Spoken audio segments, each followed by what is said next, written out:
యేసు ప్రభువని నీ నోటితో ఒప్పుకుని దేవుడు మృతులలో నుండి ఆయన లేపినని నీ హృదయమందు నువ్వు విశ్వసిస్తే నీవు రక్షింపబడదు. నువ్వు విడుదల పొందుతావు. దేవునికి స్తోత్రం కలుగును గాక.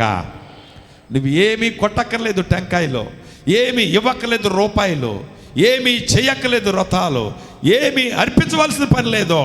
నీ గుప్పెడు మనసును యేసయ్యకి ఇచ్చి, యేసయ్యా చేయవలసిన పని అంతా కూడా నువ్వు చేసావయ్యా.